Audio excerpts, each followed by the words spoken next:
home and get real mail. Other times, I look on the internet for comments. I do read the comments. You write some.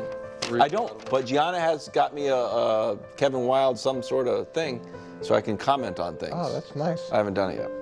This is a real one. This is a comment. You can't see it, but it's real.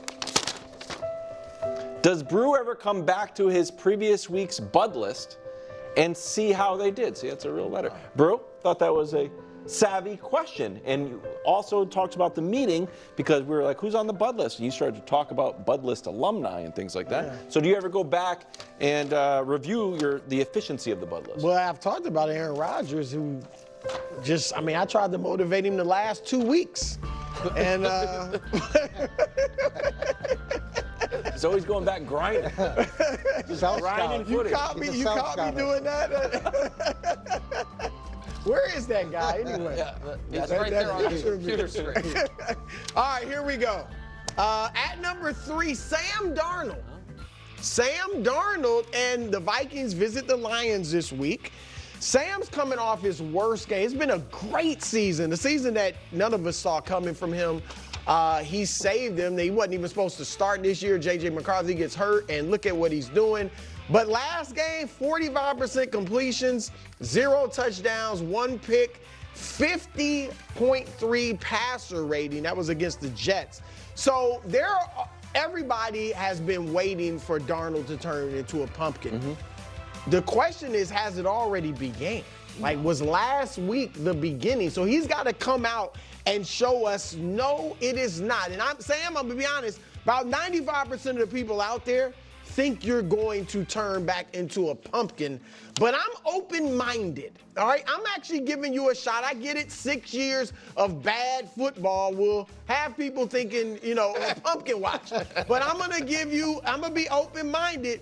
If you beat Detroit, and he's already beat some good teams, San Francisco, Green Bay, Houston, the Giants have a pretty good defense. If you beat Detroit, honestly, a lot of that 95% will start thinking, okay, Darnold is for real. He really is. And so go out there saying, I got to be honest, I'm not sure if I believe in you. Okay. I really am not, but I'm going to give you a shot, so go get him, boy. All right, at number 2, Joe Burrow. Wow. And this is an interesting one. Look, it's obviously a must-win. When you start 0-3 and Cleveland's horrible, you got to go win this game, period, the end. But this is weird because Cleveland's got your number, which is odd. It's one thing to be 1-5 against Lamar Jackson. You're 1-5 against the Browns. 2 of those losses were when the Browns were bad, had losing seasons, and so it is weird what happens to you. Bake Show, get him a couple times. Bake Show probably got him. Bake Show, I think, got him. Yeah, it's just interesting what you've done against the Browns, which is not much. So go out there and play better. But these are both my hometown teams. So I got a bonus motivation. It's interesting. Jimmy Haslam, the owner of the Browns, is he a madman or a mad genius? What? Madman. Look, he gave Deshaun Watson $230 million, fully guaranteed, biggest contract and guaranteed. Right. It just changed everything. Genius part. Well, here's the thing. This is why he's a madman, because you're insisting on playing Deshaun Watson because you don't want to look like you made a mistake, which everybody knows you did anyway. So you're telling them to keep playing him. I would say play Jameis, but here's where, is he a mad genius? Because look, the more we play Deshaun, the better chances of losing. We're going to get at least a top 5 pick. Maybe the number 1 pick. You draft your quarterback of the future. I like Shador. There's other guys out there, obviously, Cam Ward and all. I don't want to. You don't think that's because you could sit him for a year if you want. If you want. Get the number 1 pick again. No, but if you want him to learn. I don't want to interrupt the Bud list, but did you originally want to put Jimmy Haslam on the Bud list? Yeah. Our wonderful producers they were like, it's an owner nobody's heard of. So I threw in a bonus take because I'm from Cleveland. I like that. Right? And now, so Jimmy, I don't know. Even if he's a madman, it might work out for the Browns. And the they Browns get their do have quarterback. their pick. They do have their own pick. Get now their they'll probably quarterback have in to the give that to future. someone to get them to take Deshaun's contract from him. But that's look, thing. you're big on the sunk cost thing, and I'm with you on this. Like, sunk cost, bench him, play Jameis. but maybe it's mad genius. You know what? That was a good take. Seriously, I had to get that in the show. Hubs didn't want me to, but I did. All right, Burrow, you know I believe in you. All right, number 1, Russell Wilson. Now look, we don't know if he's going to start. I think Coach thinks he's going to start this week. We don't know if he's going to start this week. I think he's going to start, but he shouldn't. Against the Jets. All right, what we do know is if he does start, he better win. He better win. I mean, because they are playing good football. Now, Justin Fields has been so-so. He's been okay. He's been fine. But I'll give Justin credit because he came out. We have the sound quality here. Here's what Justin said about possibly losing his starting job to Russell Wilson. I mean, I don't think I played, good enough. If I'm being real with you.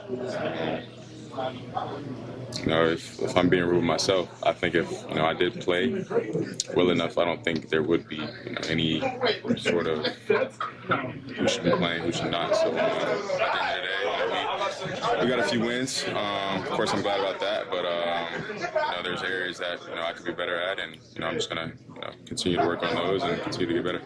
Wow, good guy, good guy. And he's right. I mean, he's been good. He hasn't been good enough where it's like, oh, we're not gonna give Russ a shot. But here's the thing: I'm gonna give bonus motivations. Bonus motivation to Justin too. Wow. Justin, and I think you guys would agree, he's played well enough where he'll get another shot to start somewhere.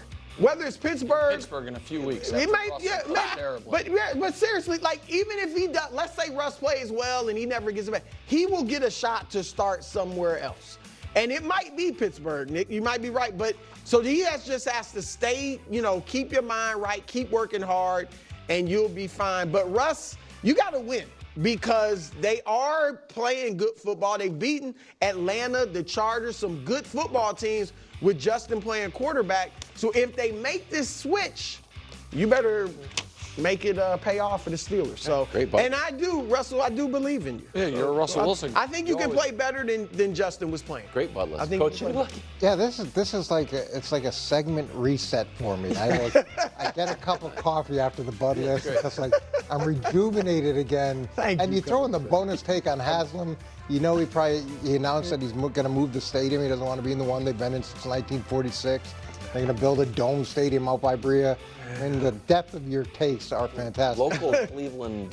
Just throwing it all out there. And I like this just loading it up. Here's coming at, and I think it might be a little bit of a surprise. I'm going with C.J. Stroud. Oh. CJ, well, you got some skin in this game. Well, no, I do have some skin in this game.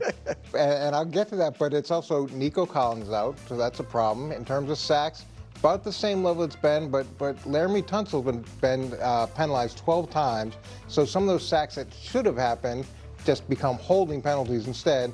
So there's been some pressure there, but really the issue is when you look at CJ's interceptions, he's thrown 4 this year and only had 5 last year.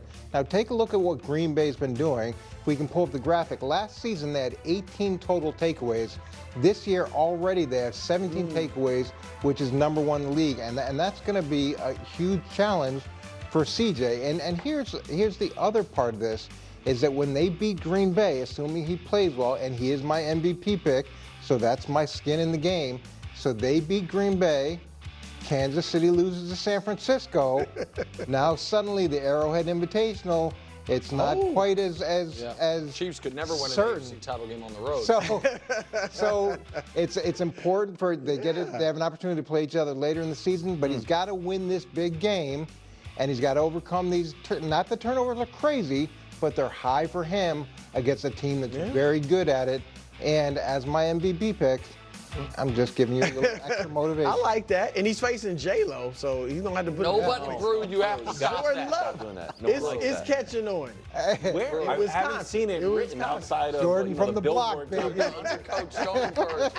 I love it, Don't Brew. encourage. I don't know why y'all don't like it. This is why it's such a good segment. Is it my turn, bro? It's your turn. I can't wait to see this. I'm all eyeballs. If we have new viewers, Wild, should we explain? Yeah, just quick. Yeah, quick. What I I do on Thursday. Oh, I wasn't going to explain that. I was going to explain what I said earlier in the show. That No. I was in the Apologize. brainstorming. For I don't- this, I don't- And it's the worst thing I've ever heard. Okay, well, he didn't hear it, and he doesn't even know what I'm doing here. But if people don't know, Thursdays around 4:10, I put on my hat of the sports media ombudsman, and I survey all week the sports media landscape to see. And by the way, it's not always negative. Sometimes it's positive. And this week, I was searching and searching to see what sports media story deserved our attention. There were a lot of contenders and a lot of ones where people deserve bravo. In doing my research, Brew, I did as I do every week. I looked at the UConn Alum magazine, and I learned